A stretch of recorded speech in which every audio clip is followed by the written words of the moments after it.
네, 여러분 안녕하세요. 반갑습니다. 네, 어제에 이어서 오늘 두 번째 시간입니다. 네, 오늘은 직업상담사 자격증 과정을 취득한 이후에 여러분들께서 어떤 분야에 가서 일을 하시게 되는지 궁금하실 텐데요. 이 강의를 들으시는 분들 중에는 이미 자격증을 취득하신 분도 계실 것 같고요. 또 자격증은 혹시 필요할지 몰라서 이미 예전에 취득을 해놓았고 장롱에 거의 보관을 해놓았는데 이거를 어떻게 써먹을까? 나도 나중에 이 자격증을 가지고 취업하는데 일하는데 좀 도움을 받을 수 있을까? 네, 생각하시는 분도 계실 것 같습니다. 그리고 또 이 자격증에 대해서 관심은 있지만 이걸 공부해야 되나 말아야 되나? 네, 갈등 중이신 분도 계실 것 같은데요. 오늘 제가 알려드리는 진출 분야와 하는 일에 대해서 아시게 되면 나 결심했어. 이 자격증 딸래. 아니야. 나 이 자격증 아닌 것 같아. 라는 생각을 좀 보다 확실하게 하실 수 있을 것 같습니다. 네, 그래서 두 번째 시간 오늘은요. 직업상담사는 어떤 기관, 어떤 곳에서 일을 하고 또 무슨 일, 어떤 역할을 하는지 좀 구체적으로 알려드리는 시간을 갖도록 하겠습니다. 네, 직업상담사는 어떤 곳에서 일을 할까요? 네, 저도 처음에 13년 전에 자격증 취득하고 어디에서 일을 하는지 제 머릿속에 떠오르는 데는 고용센터, 일자리센터, 또 여성인력개발센터, 그리고 학교까지는 제가 알았던가요? 몰랐던가요? 하여튼 네 군데 정도 생각을 했었던 것 같습니다. 여러분들께서도 저와 크게 다르시지 않을 수 있죠. 그래서 제가 오늘은 하나하나 세세하게 좀 알려드리려고 합니다. 먼저 직업상담사만 아시는 것보다는 직업상담사랑 되게 겹치는 동선이 많아요. 이 관련 자격증 3개, 관련 직업 3개를 함께 같이 비교해 가면서 설명을 좀 해드리는 게 여러분들에게 보다 도움이 되실 것 같습니다. 제가 어제 첫날 소개해 드렸을 때 제 자격증 혹시 3가지 기억나시나요? 네.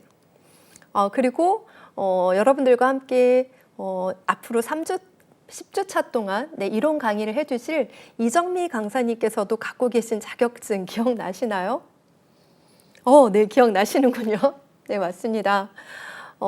저랑 자격증이 이정미 강사님도 자격증이 2개가 겹쳤었어요. 직업 상담사랑 평생교육사 자격증 2개가 겹쳤고요.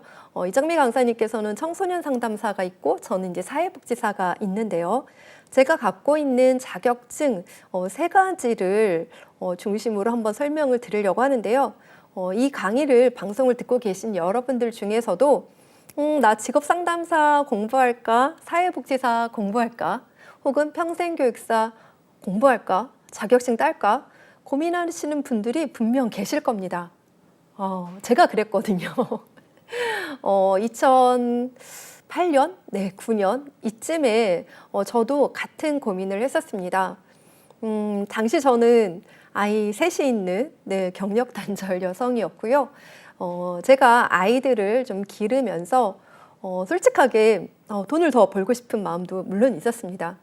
그런데 아이들이 어리니까 당장 아이들 어디다 맡기고 일하러 나가기도 되게 좀 부담스러운 상황이었고요.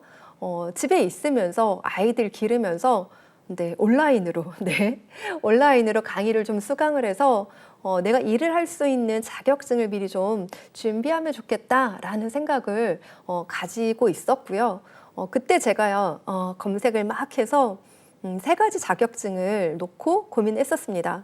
바로 지금 보여드리는 이 3가지 자격증이었어요. 그래서 2008년, 9년 그때만 해도 평생교육사 자격증은 이렇게 온라인으로 학점 이수를 해서 수강해서 취득할 수가 없는 자격증이었어요. 반드시 편입을 해서 학부를 졸업해야지만 취득할 수 있는 자격증이었고 이제 4년대졸 기준으로 그리고 초대졸 기준으로 3학년 편입을 하게 되면 최소한 2년은 다녀야 되잖아요. 2년을 다녀야 되는 게 저는 되게 좀 시간적으로도 길게 느껴졌고 사이버로 이렇게 편입해서 다니는 것보다는 좀 빨리 끝내고 싶었습니다. 그래서 그때 제가 생각할 때 이제 사회복지사라는 자격증을 먼저 가장 접근을 했고요. 그때 직업 상담사를 하지 않았던 또 이유 중에 하나는 제 친구가 1999년 그때 완전 직업 상담사라는 개념 직업이 거의 1세대 처럼 처음 생겨나던 그 시절에 직업 상담원이라는 직업으로 고용노동부에서 한 5년 정도 일을 했었어요. 그때 친구가 했던 일은 실업급여를 타기 위해서 고용노동부 센터에 오는 구직자분들, 실업자분들을 대상으로 실업급여 상담하는 게 주된 업무였어요. 그러다 보니까 스트레스도 많고 일도 되게 좀 다양하게 하는 일이 아니라 좀 단조로운 형태의 일이 많았고 친구한테 좋은 피드백을 못 들었기 때문에 저는 직업상담사라는 자격증 직업이 그때만 해도 저의 인식에는 되게 재미없고 나하고는 좀 안 맞는 것 같아라는 생각을 좀 솔직히 했었습니다.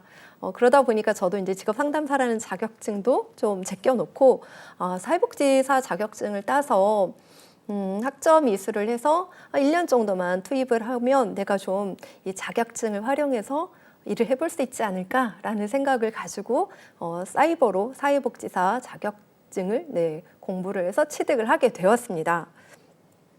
그런데 제가 왜 사회복지사라는 직업을 갖지 않고 다시 또 직업상담사가 되었냐?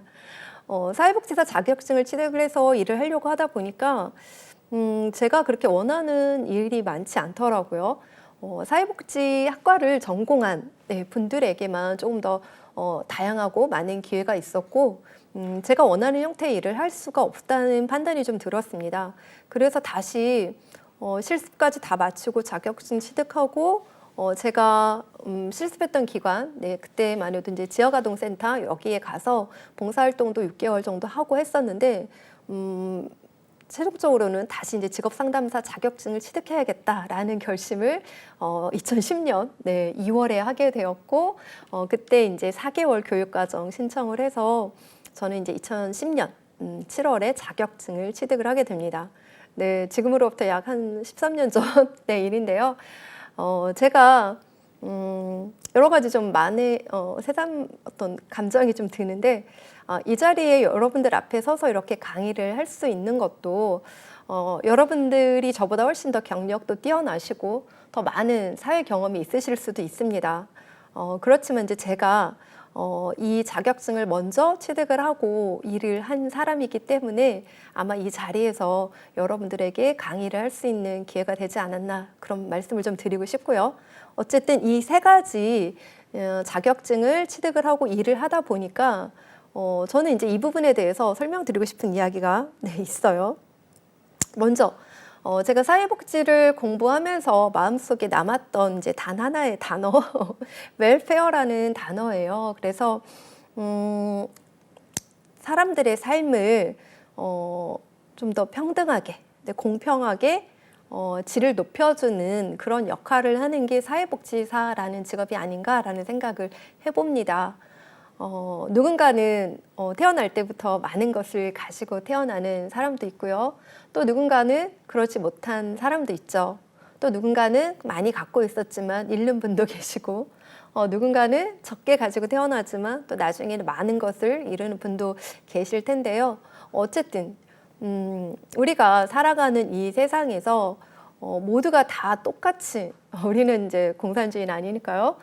똑같이 나눠 가지면서 살 수는 없지만 그래도 같은 세상에서 살아가는 존재로서 나는 배부르고 등 따스운데 내 옆에 있는 사람이 춥고 배고프다고 하면 내가 마음 편안하게 따숩게 잠들 수 없는 게 기본적인 어떤 인간에 대한 연민, 인류애가 아닌가라는 생각을 해봅니다. 그래서 그런 일을 누군가는 조금 더 적극적으로 직업이라는 어떤 사명을 가지고 하시는 분들이 이제 사회복지사라는 직업이라는 생각을 개인적으로 하고 있고요. 그래서 여러 가지 방법으로 다양한 대상으로 장소에서 이제 복지를 실현할 수가 있겠는데 제가 사회복지를 공부하고 일은 실제적으로 하지는 않았지만 느꼈던 한 가지 제 마음의 어떤 교훈이라면 가진 것이 없는 혹은 어떤 자원이나 연결이 필요하신 분들에게 자원을 연결해주고 어떤 일시적인 지원금이나 이런 것들을 뭐 현물이나 이런 것들을 드리는 것도 긴급한 상황에는 당연히 필요하고 도움이 되겠지만 제가 생각할 때는 근본적으로 가장 좋은 복지는 그 사람이 스스로 자립할 수 있게 해주는 것이라고 저는 생각을 합니다. 네, 개인적으로 그렇게 생각을 해요. 그래서 그 사람이 자립을 하려면 어떻게 해야 돼요? 내가 먹고 살 수 있어야 되잖아요. 내가 스스로 경제활동을 해서 경제활동의 주체가 되어서 사회적으로, 경제적으로 독립하고 살 수 있는 사람이 되도록 만들어주는 것. 저는 그것이 가장 바람직하고 좋은 의미의 웰페어라고 생각을 합니다. 그래서 이 사회복지를 먼저 공부했기 때문에 제가 직업상담사라는 직업을 가지고 일을 하면서도 항상 이 마음을 놓지 않았어요. 그래서 어쩌면 더 제가 직업상담사라는 직업을 일을 하면서 보람을 느끼고 되게 중요한 일을 하는 사람이다라는 인식을 할 수 있었던 것 같기도 합니다. 자, 그 다음에 vocational counselor. 이 직업 상담사라는 의미를 이제 영어로 표현한 건데요. 우리가 어제 직업 상담, 직업이라는 의미에서 배웠잖아요. 잡이라고도 할 수 있고, 워크라고도 할 수 있고, 커리어라고도 할 수 있고, occupation 그리고 vocation.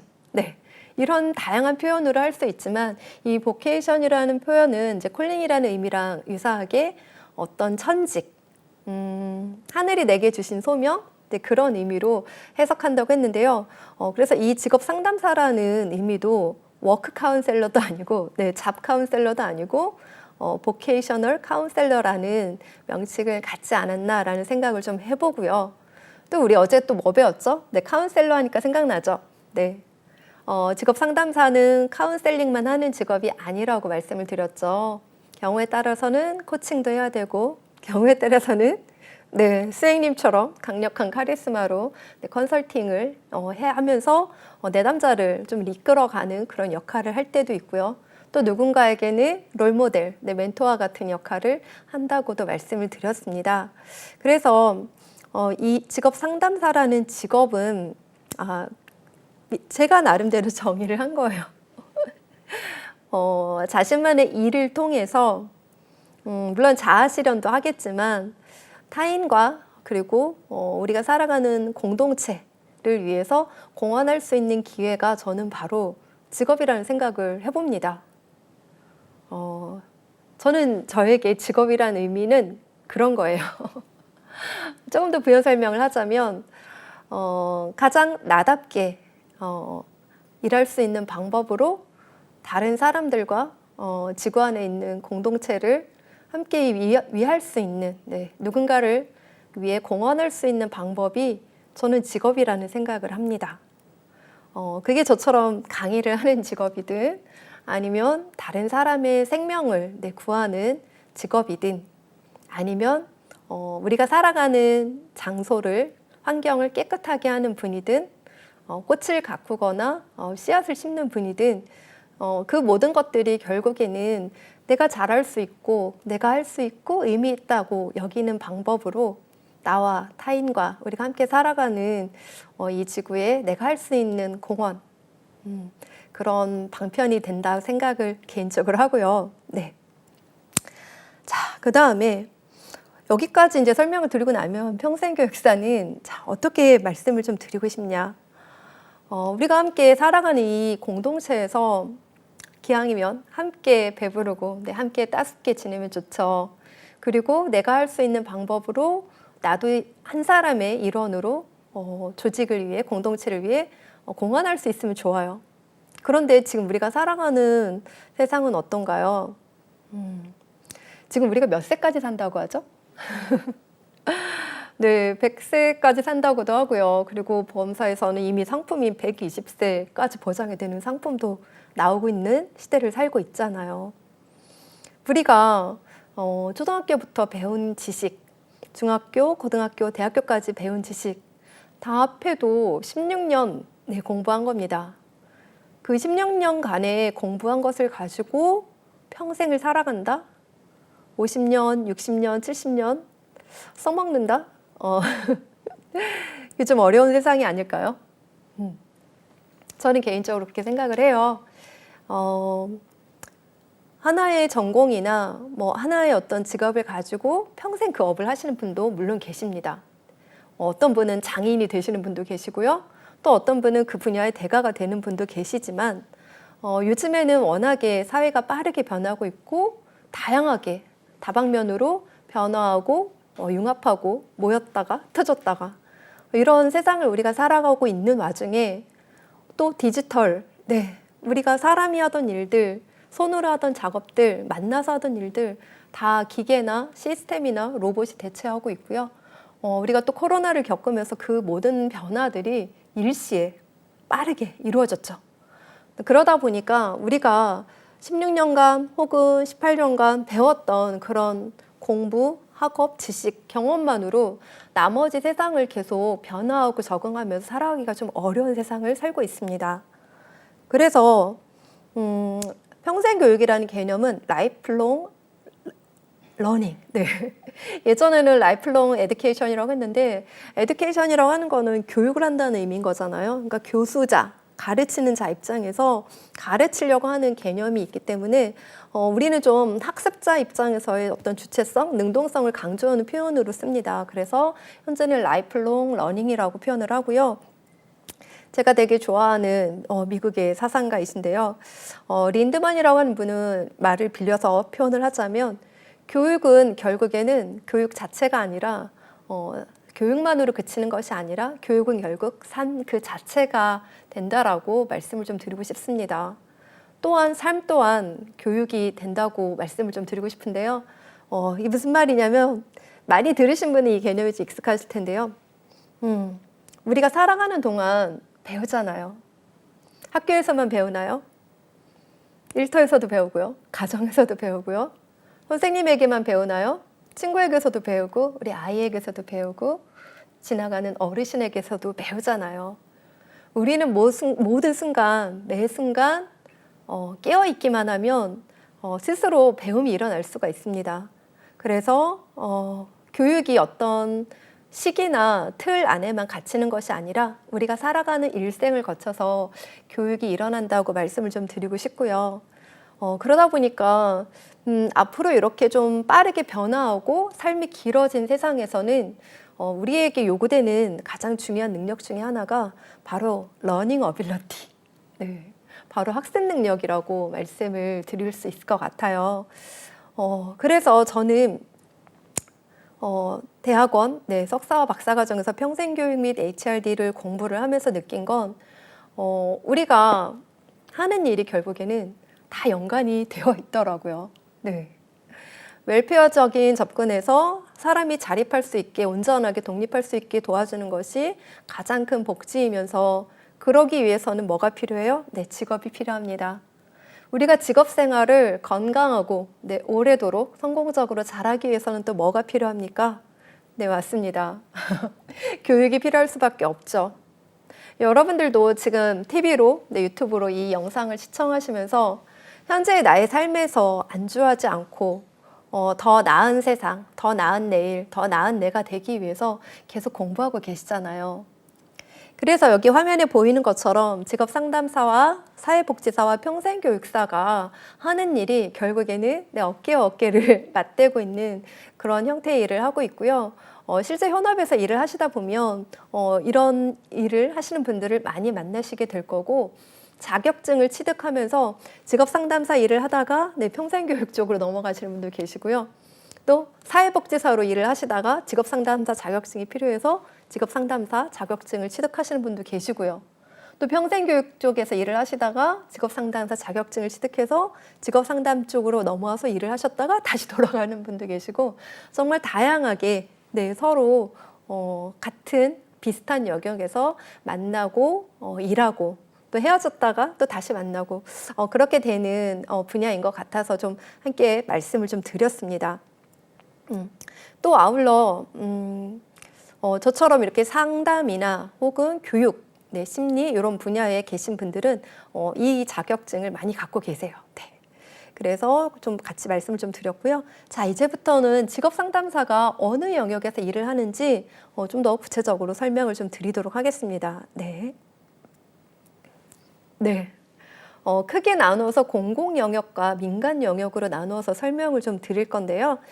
첫 번째 공공 영역에서 가장 먼저 떠올릴 수 있는 것은 바로 네, 고용복지 플러스 센터이겠죠. 거기에서 어떤 일을 하나요? 네. 뭐 상담도 하고요, 알선도 하고요, 뭐 여러 가지 프로그램 진행하거나 이런 일들을 하시게 됩니다. 주로 계약직으로 근무하시는 경우가 많이 있고요. 또 계약직으로 근무하다가 네, 소정의 시험을 치른 후에 공무직, 네, 무기계약직으로 전환이 되어서 일하시는 분들도 계십니다. 여기에서 잠깐 좀 말씀을 좀 드리면 제가 2010년에 처음 이 자격증에 진입할 때 저는 30대 중반이었습니다. 그래서 저랑 같이 공부를 했던 30명의 같이 수료생들이 있었는데요. 제일 나이가 젊으신 분은 25, 네, 26, 네, 이렇게 20대 중반 되신 분도 계셨고요.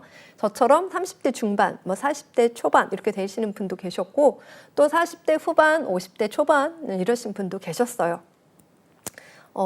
여러분 나이는 어떠신가요? 네. 그래서 그때만 해도 40대 후반에 50대 초반에 계신 같이 공부했던 네, 언니들, 네.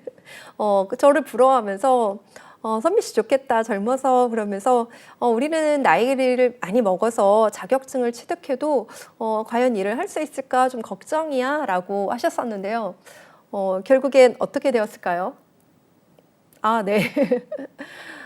시간과 순서는 달랐지만 그때 같이 공부하고 자격증 취득했던 40대 후반, 50대 초반 네, 언니들도 다 취업하셔서 다 지금 올해 경력을 쌓고 계시고요. 같이 일하셨던 분들 중에 그때 고용복지 플러스 센터 가셨던 분 중에 무기계약직으로 네, 전환해서 일하시는 분이 있어서 생각나서 좀 말씀을 드렸습니다.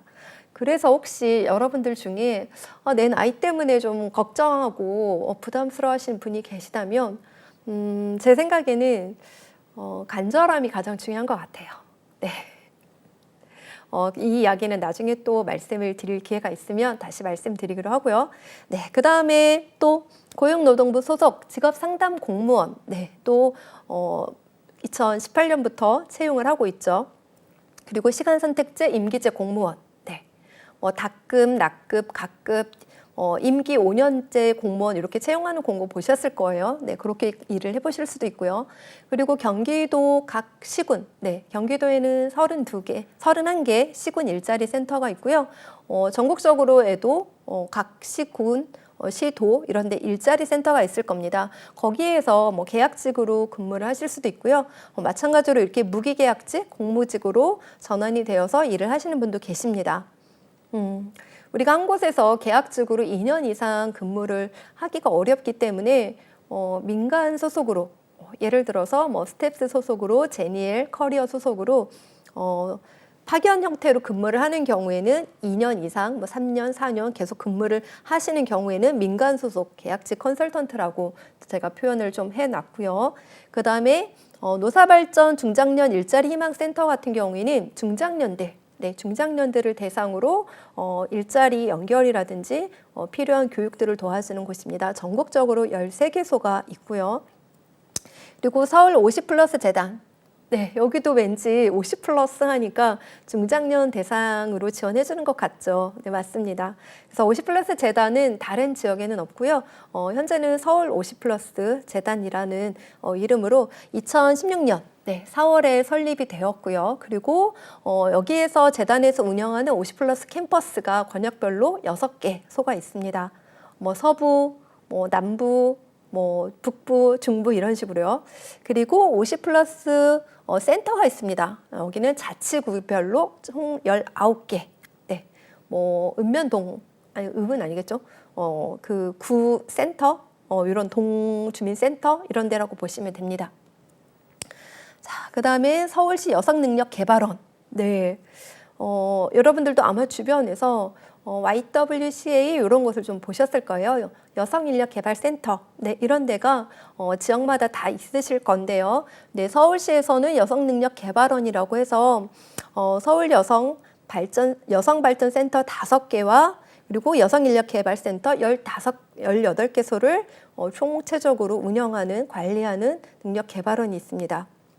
자, 그 다음에 경기도로 한번 가볼까요? 네, 경기도 일자리 재단. 네, 경기도 일자리 재단 같은 경우에도 마찬가지로 2016년 11월에 네, 개소를 했습니다. 원래 그 전에는 경기도 일자리 센터가 운영이 되었었고요. 저도 여기에서 잠깐 인턴을 했었던 곳이기도 합니다. 센터가 경기도 일자리 재단으로 네, 2016년 11월부터 바뀌면서 자바바 사이트, 네, 온라인 사이트 운영하고 있고요. 그리고 꿈날개.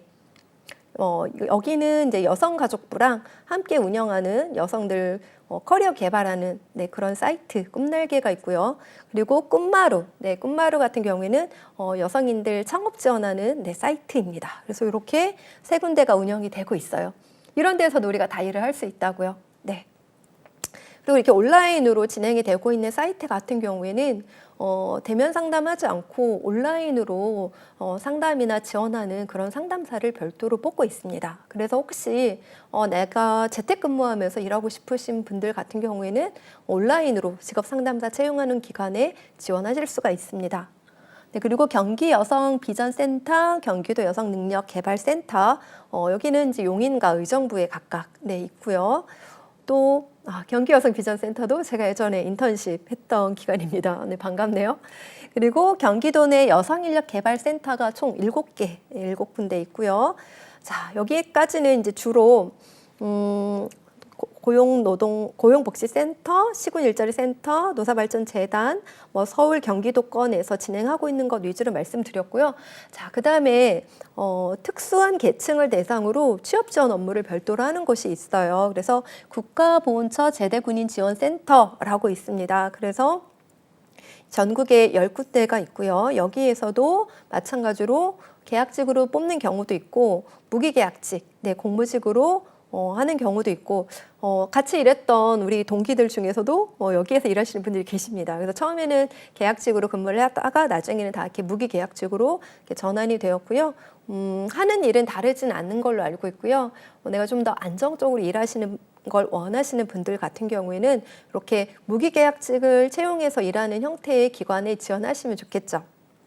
그리고 경찰관들 네, 전직 지원하는 센터가 전국에 6개 곳이 있고요. 그다음에 한국장애인 고용공단, 네, 장애인들의 어떤 고용 복지 위해서 도움을 드리는 공단이 있고요. 자, 그다음에 요즘에는 또 우리 청년들, 경력단절 여성들, 중장년들 말고 또 시니어들에 대한 관심, 지원이 또 많이 필요한 시기인 거죠. 그래서 베이비 부머 세대들 퇴직한 이후로 많은 그런 움직임이 일어나고 있죠. 법령에 대한 제도도 일어나고 있고, 그래서 이 시니어들 대상으로 예전에 노인들 하면은 이제 은퇴한 사람들, 그리고 내가 경제적인 활동이나 어떤 사회적인 활동에서 좀 한 발짝 뒤로 물러나신 분들을 우리가 보통 노인이라는 이미지를 떠올렸지만 요즘엔 그렇지 않죠. 얼마든지 경제력이 있고 건강하고 사회적으로 경제적으로 활동을 왕성하게 하시는 분들이 많이 있기 때문에 시니어에 대한 그런 어떤 경제의 어떤 주체로서 한 영역을 담당하고 있기 때문에 시니어들을 대상으로 한 일자리 연계라든지 이런 취업 지원 업무도 많이 이루어지고 있습니다. 그래서 노인복지관, 네, 시니어 클럽, 실버 인력 뱅크, 그리고 대한노인의 수원지회, 장안구지회, 땡땡지회 이런 식으로 지역마다 되어 있을 거고요. 이런 이름이 붙어 있는 기관들에서는 좀 어떤 느낌이 드세요? 좀 복지관, 네, 복지사들의 영역하고 좀 비슷하다라고 좀 느껴지시나요? 네. 제가 아까 말씀드렸던 것 중에 사회복지사 업무를 하지만 필요에 의해서 직업상담사 자격증을 따서 또 직업 상담사 일을 하시는 분도 계시다라는 얘기를 드렸잖아요. 이런 경우가 해당이 됩니다. 요즘에는 이제 노인복지관이나 뭐 이런 데에서도 단순히 그냥 여가나 오락을 혹은 뭐 대인관계를 즐기기 위해서만 오시는 게 아니라 물론 그런 것도 필요하지만 일자리 연계를 좀 도움을 다오 이제 이런 니즈가 있기 때문에 노인복지관에 계시던 사회복지사분들이 일자리 연계나 지원 업무를 하시게 되는 거죠. 그래서 그런 형태로 좀 보여드릴 수가 있고, 자, 그다음에 서울 어르신 취업지원센터와 경기도 노인 일자리 지원센터라는 곳이 있습니다. 저도 작년에 이제 경기도 노인 일자리 지원센터 요청으로 여기에 계시는 아까 말씀드렸던 복지관, 시니어 클럽, 실버 인력 뱅크, 대한노인회 이런 데에서 계시던 복지사분들 혹은 행정가 분들이 이제 일자리 지원 업무를 해야 되다 보니까 이제 저와 같은 직업 상담사로부터 강의 요청이 들어왔었어요. 그래서 가서 보니까 서울에는 이렇게 어르신 취업 지원 센터가 너무 잘 돼 있더라고요. 그래서 두 군데 소개를 좀 드리고요. 그 다음에 또 우리나라의 또 특수 계층 중에 북한 이탈 주민들이 계시잖아요. 그래서 남북 하나재단에서 운영하는 취업지원센터가 있어요. 그래서 북한 이탈 주민 지원재단이라는 곳이 있고 전국적으로 25개 운영이 되고 있고 콜센터 여기 포함을 하면 총 26개 곳이 있습니다. 그래서 이렇게 어떠세요, 여러분들? 직업 상담사들이 이렇게 다양한 곳에서 일을 할 수가 있습니다. 그래서 여러분들이 내가 생각했던 것보다 훨씬 다양한 곳에서 우리가 일을 할 수 있구나 좀 느끼는 시간이 되셨을 것 같다는 생각이 좀 들고요. 자, 그러면 이제 민간 영역을 한번 살펴보도록 하겠습니다. 민간 영역. 네. 자, 민간 영역에는 어디가 있을까요? 학교는 공공성도 있고 민간성도 좀 있는데 제가 민간 영역에 좀 분류를 했습니다. 왜냐면 칸이 앞에 너무 모자라서. 네. 자, 중고등학교에서는 여러분들 혹시 이제 중고등학교 자녀가 있으신 분들 같은 경우에 아니면은 내가 사회복지사 공부를 좀 하셨거나 뭐 평생교육사 아니면은 뭐 그 교원 자격증 이렇게 있으신 분들 같은 경우에는 종종 이 단어가 좀 익숙하실 거예요. 그래서 학교에서 위클래스 센터, 위클래스 운영하는 곳이 있죠. 그래서 여기에서 학생들의 뭐 학교 적응이나 뭐 심리 지원, 뭐 아니면은 진로 상담 이런 것도 하지만 진로나 취업이나 이런 연계를 도와주는 곳도 있어요. 그래서 위클래스에서 전문 상담사를 뽑을 때 한번 공고를 잘 보세요. 그러면 학생 상담을 해주는 그런 전문 상담사를 뽑을 때도 있고 직업 상담사 자격증을 갖고서 진로 상담을 해주는 걸 원하는 그런 학교도 있을 때가 있습니다. 그래서 위클래스 전문 상담 혹은 진로 상담 교사, 진로 진학 상담, 학생 상담 이런 일을 할 사람을 뽑는 경우에 자격 요건에 보면 직업 상담사 자격증이 있으면 내가 여기 가서 일을 해도 되는구나 이렇게 아시면 되겠습니다. 그래서 나는 자격증을 취득하지만 좀 어린이가 혹은 젊은 친구들, 청소년이 좋으신 분들 계시잖아요. 나는 성인보다는 대학생 이하 혹은 뭐 고등학생 이하 청소년을 좀 만나고 싶다 하시는 경우에는 이렇게 고등학교를 지원을 해보시면 되겠고요. 또 특성화 고등학교에는 별도로 취업지원관을 또 뽑는 학교도 있습니다. 그래서 직업상담사 자격증을 갖고 있는 분이 학생들 상담도 해주고 강의도 진행해주고 이런 역할들을 하고 있고요. 그리고 뭐 경우에 따라서는 학생들 인솔 해서 직업체험을 갔다 하거나 뭐 이런 역할도 하실 수가 있고요. 자, 그 다음에 이제 대학교. 네, 대학교에서는 대학교에서 직접 고용을 하는 경우가 있고요. 그런 경우에는 정규직이 많이 없는데 제가 제일 먼저 정규직을 써놨네요. 네, 그리고 계약직 형태로 그리고 무기계약직, 정규직 이런 형태로 퍼센테이지는 계약직이 훨씬 많습니다. 계약직이 훨씬 많고 대학교에서 무기계약직이나 정규직으로 직업 상담사를 직접 전환하거나 고용하는 경우는 많지는 않아요. 네. 그렇지만 경우가 없는 것도 아닙니다. 네, 그래서 말씀을 좀 드리고요. 자, 보통은 그리고 요즘에 이제 대학 일자리 센터 사업이 2015년 하반기 첫 시행을 하고 2016년부터 전국적으로 이제 확산이 돼서 5주년 다 마치고 나서 지금 이제 플러스 센터로 전환이 좀 되었는데요.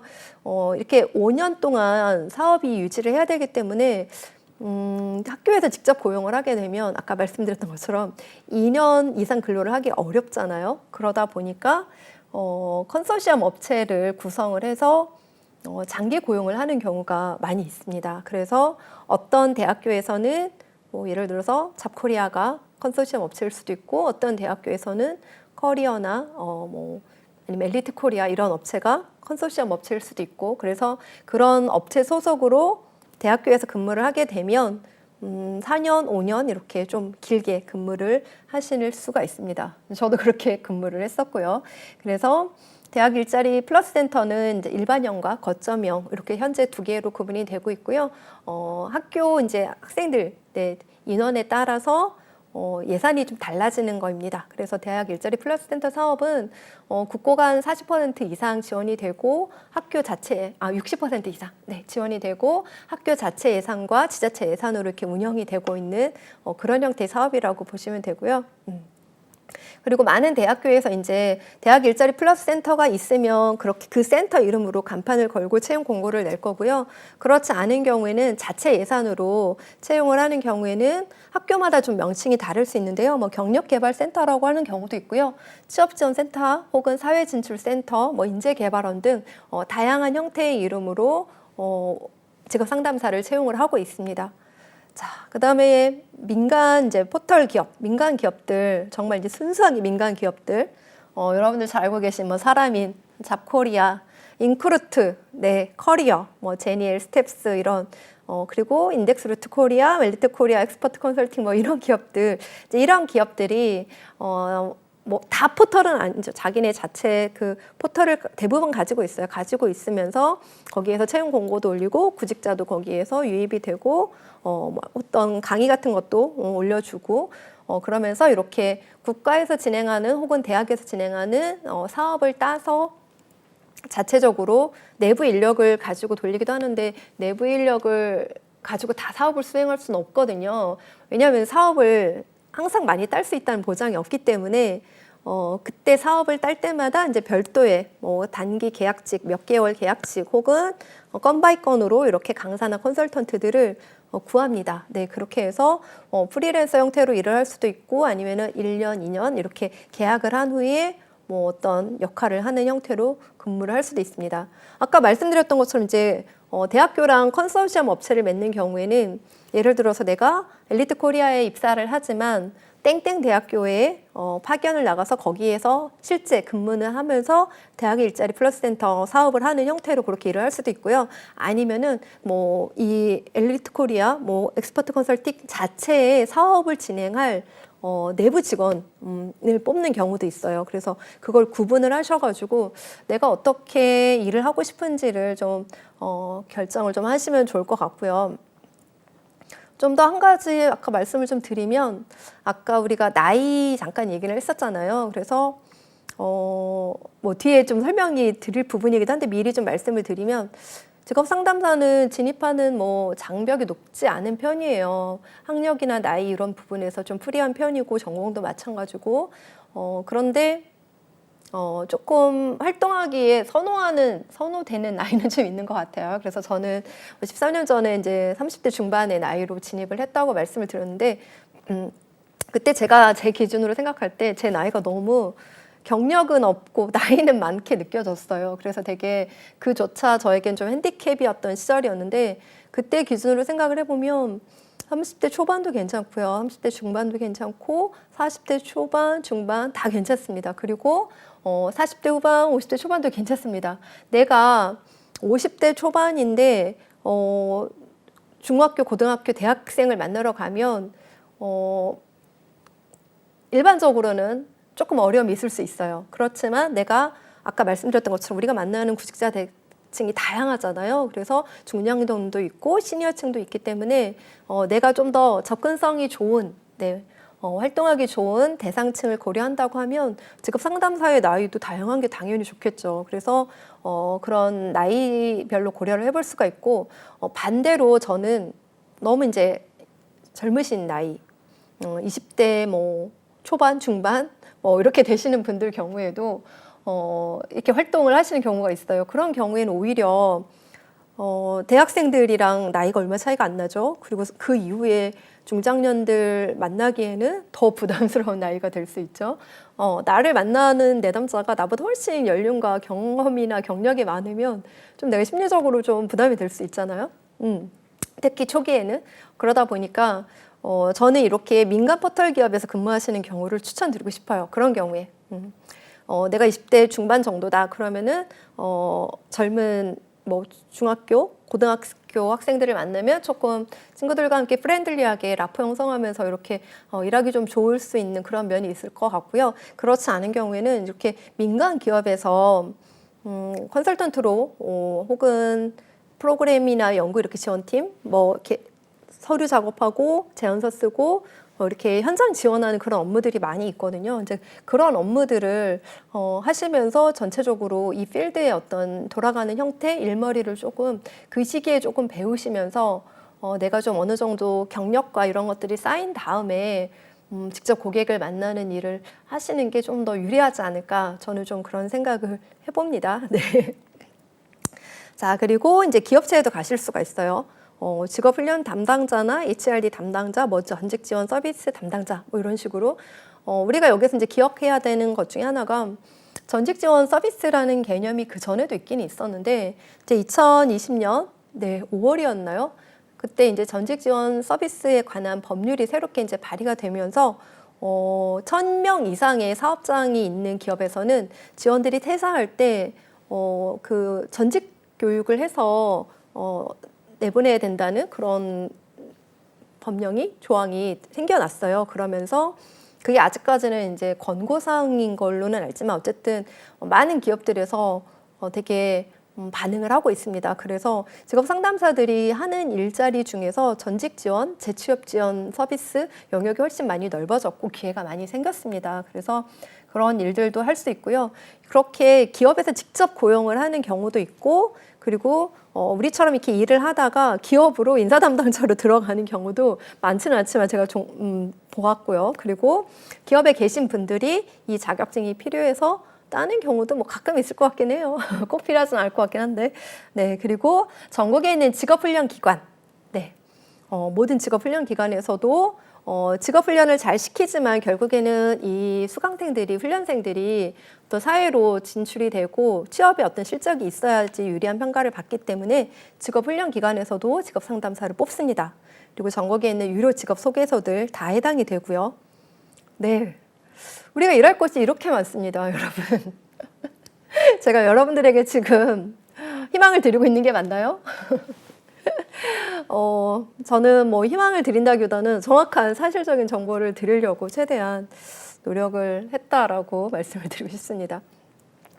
자, 그럼 이번에는 아까 우리가 사회복지사랑 평생교육사랑 되게 겹치는 영역이 많다라고 말씀드렸잖아요. 그래서 관련 진출 분야도 짤막하게 한번 보아주시면 좋을 것 같아요. 마찬가지로 이 세 가지 자격증과 일은 다 공공영역 성격이 강하기 때문에 공공 영역에서 일할 수 있는 기회가 많습니다. 그래서 사회복지 공무원, 평생교육사 공무원 이런 형태로 일을 할 수가 있고요. 그리고 사회복지 기관 및 시설, 뭐 아동복지냐, 노인복지냐, 장애인복지냐 그 대상별로 그런 복지기관이 있는 것처럼 또 마찬가지로 보건계열이냐, 학교사회복지냐, 지역사회 교육이냐, 뭐 청소년 대상이냐, 아니면은 교정사회복지사냐, 군사회복지사냐, 뭐 이런 거에 따라서 대상과 일할 수 있는 조직, 기관이 좀 달라지고요. 그리고 뭐 다문화 가족지원센터, 남북하나재단, 교육복지센터, 뭐 이런 데들 잘 들어보시면 이런 데에서도 일자리를 연결해주거나 취업에 도움을 주는 서비스를 제공한다고 하면 그 기관에 있는 복지사 혹은 담당자들이 그 업무를 하거나 아니면은 신규 직업 상담사 자격증을 있는 사람을 뽑아서 일을 할 수밖에 없어요. 그래서 이런 데도 기회가 아까 직업 상담사들이 바로 진출하는 분야만큼 많이는 아니지만 충분히 이런 데에서도 일을 할 수 있는 기회가 연결될 수 있다는 거 좀 넓은 시각으로 갖고 보시면 좋을 것 같고요. 그다음에 평생교육사도 마찬가지입니다. 평생교육사 공무원 외에 국가평생교육진흥원, 시도평생교육진흥원, 시군구 평생학습관, 학습원, 읍면동학습센터, 뭐 지방자치별로 아니면 광역자치단체에서 뭐 교육지원청, 그리고 평생교육시설, 대학교, 원격대학, 뭐 시민사회단체 부설, 뭐 주민자치센터, 뭐 미술관, 박물관, 뭐 도서관, 청소년 수련시설, 연수원, 뭐 다문화가족 지원센터 이런데 다. 근데 이런 데에서도 이제 평생교육사들이 활동할 수 있고 하는 업무를 딱 뭐 복지 업무만 해, 딱 교육 업무만 해 하는 게 아니라 복지사가 취업 연계도 하고 교육 담당자가 또 이후에 애프터 서비스로 취업 알선도 해야 되고 이런 식으로 서로 이렇게 일이 좀 추가적으로 발생하는 경우가 있기 때문에 직업상담사 자격증을 갖고서도 이런 영역에도 플러스 그러니까 내가 사회복지사 있고 직업상담사 자격증이 있으면 이런 데 갈 수가 있는 거죠. 그리고 내가 직업상담사 자격증이 있고 평생교육사 자격증이 있으면 또 이런 데 갈 수가 있는 거고 이렇게 플러스 알파를 해서 생각을 해보시면 좋겠습니다. 네. 여기까지 설명을 하고요. 자, 네, 직업 상담사가 우리가 일할 수 있는 곳이 이렇게 다양하게 많이 있다는 설명을 좀 들었고요. 자, 그럼 이번에는 직업 상담사가 이런 곳에서 구체적으로 어떤 일을 하게 되나요? 어떤 역할을 담당하는지 설명을 드리도록 하겠습니다. 자, 직업 상담사란 어떤 일을 하는지 아까 네, 우리가 어제 강의에서 설명을 드렸고요. 자, 그 다음에 좀 더 구체적으로 제가 부연 설명을 하자면 상담만 하는 게 아닙니다, 여러분. 집단 상담 프로그램만 진행하는 게 아니고요. 서류 도와주고 면접 코칭만 하는 게 아니에요. 정말 다양한 일을 합니다.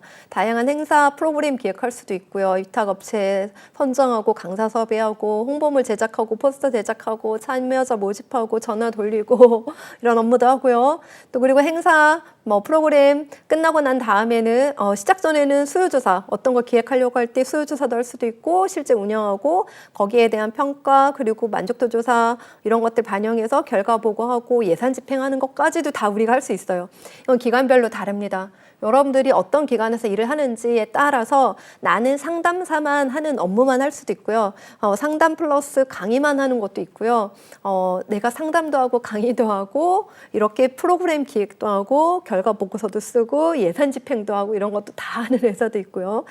다릅니다. 그리고 기본적으로 문서 작성하고 행정하고 공문 접수하고 뭐 실적관리, 성과평가 뭐 이런 거 하셔야 되겠죠. 그리고 인사 담당자 및 유관기관 연계하거나 지역 네트워크 및 협업체계를 구축하고 실행하고 이런 것도 할 수 있어요.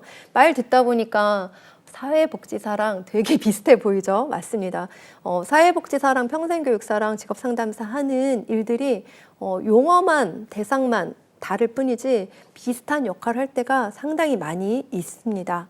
자, 그리고 우리가 만나는 내담자 대상으로 상담하고 컨설팅하고 코칭하고 강의하고 집단 상담 프로그램 진행하는 일들은 이 많은 일들 중에 일부일 뿐이에요. 일부. 네.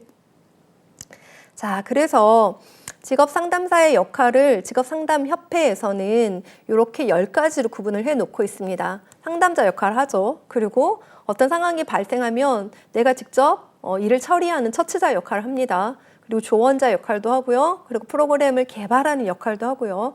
그리고 구직 단계에서 활동하고 있는 구직자를 지원하거나 어떠한 프로그램을 지원하는 지원자 역할도 하기도 합니다. 그리고 내담자를 만났을 때 내담자 갖고 있는 성향이나 뭐 가치관 이런 것들을 본인이 명확하게 파악하지 못하는 경우에 그분들을 심리검사 도구를 활용해서 본인 스스로를 이제 검사를 하고 실시하고 해석해주는 역할도 하게 되죠. 그리고 정보를 분석하고 가공해서 제공하는 역할도 합니다. 그리고 뭔가 기관이나 혹은 구직자 혹은 어떤 다양한 업체들 이런 데들과 함께 협의하는 역할을 하기도 하고요. 그리고 관리자 역할도 하고 이런 것들을 연구하고 평가하는 역할도 한다고 합니다. 네, 다 동의합니다. 그렇지만 제가 해석하는 방향으로 다시 한번 조금 정리를 해봤어요. 저는 이제 상담자, 처치자, 뭐 조언자, 뭐 이런 부분들은 그냥 다 상담자의 역할인 것 같아요. 네. 상담자가 잘 듣기만 하는 거 아니잖아요. 우리가 공감만 해주는 사람 아니거든요. 그래서 결국에는 필요한 조치도 취하고 조언도 해주는 것이 상담자 역할에 다 포함이 된다고 생각이 들고요. 그다음에 이제 심리 검사를 실시하고 해석하는 역할, 심리 검사가의 역할을 하고요. 그리고 정보를 분석하고 가공해서 제공하는 역할, 요즘에 되게 중요하죠. 그리고 알선자, 네, 기업을 알선해주는 그런 역할 합니다. 그리고 기획자. 내가 속한 조직에서 필요한 프로그램, 사업 이런 것들 기획하는 역할, 그리고 그걸 개발하는 것. 네, 아이디어만 내고 뭐 니즈만 파악해서 기획만 하는 단계에 그치는 것이 아니라 결국엔 그거를 내가 직접 개발을 해야 되는 경우도 있습니다. 뭐 교과목 같은 거를 개발할 때도 있고 영상 프로그램 개발할 때도 있고 여러분들이 어느 기관에서 일을 하는지에 따라서 그런 개발을 하는 역할을 할 수도 있고 자, 우리가 기획하고 개발한 프로그램을 내가 직접 운영하거나 아니면은 우리 기관에서 일하는 어떤 특강이나 프로그램이나 혹은 어떤 채용 관련 행사를 운영하는 현장에서 행사 운영 요원 아시죠? 네, 행사 운영 요원처럼 뭐 출석부도 챙기고 간식도 챙겨놓고 뭐 참여자들 이렇게 명찰도 나눠주고 뭐 이런 것들, 네, 뭐 포스터도 붙이고 뭐 이런 역할도 다 할 수 있습니다. 운영자 역할도 할 수 있고요. 그다음에 관리자, 네. 관리는 정말 많은 걸 관리자 역할을 하죠. 내가 PM이나 팀장이어서 관리를 할 때도 있지만 어쨌든 뭐 전체적인 일정 관리, 스케줄 관리 아니면은 우리가 이제 고객들의 정보, 개인정보, 정보 이런 것들 많이 취급하기 때문에 그런 정보 관리하는 것부터 모든 측면에서의 어떤 관리자 이런 역할도 하게 되고요. 그 다음에 연구하고 평가하는 역할. 그래서 전년도 사업 대비 내년도에는 어떻게 사업을 또 가져갈 것인지 프로그램을 어떻게 또 연구하고 혹은 참여자들이나 우리가 만나는 구직자들 혹은 현재 우리가 일하는 어떤 이렇게 지역 기반에서의 어떤 채용 환경, 고용 동향 이런 것들을 연구해서 실무에 방영해 볼 수도 있겠죠. 어쨌든 이건 하이 레벨의 단계라고 좀 생각이 드는데요. 그런 영역에서 일을 하시는 경우도 있습니다. 아, 네, 여러분들 오늘 강의 어떠셨나요? 네, 여러분들 도움이 많이 되셨을까요? 네. 제가 여러분들한테 너무나 많은 정보를 한꺼번에 막 쏟아드린 그런 느낌이 드는데요. 오늘 강의에서 여러분들 가장 기억에 남는 부분 어떤 게 있을까요? 네. 저는 이 두 가지 기억하셨으면 좋겠습니다. 각 기관마다 요구하는 역량 그리고 우리에게 요구하는 역할이 다르다는 거 느끼셨을 거라 생각이 듭니다. 그렇지만 가장 중요한 건 나에게 맞는 환경. 나는 상담사야 라고 생각하는데 계속 전화시키고 나는 사업가가 되고 싶어 라는 생각을 갖고 있는데 계속 상담만 시키고 양쪽의 경우 다 행복하지 않고요. 오래 일하기 어렵습니다.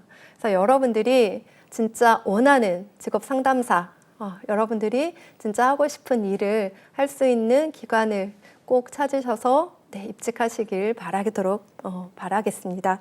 자, 마지막으로 내일은 네, 3회 수업이죠. 저는 이제 13회차부터 다시 올 거고요. 내일부터는 이정미 강사님께서 직업상담사 자격증 어떻게 하면 잘 취득할 수 있는지, 합격률은 현재 어떤지에 대해서 이야기 들려주실 예정입니다. 네, 여러분 오늘 고맙습니다. 감사합니다.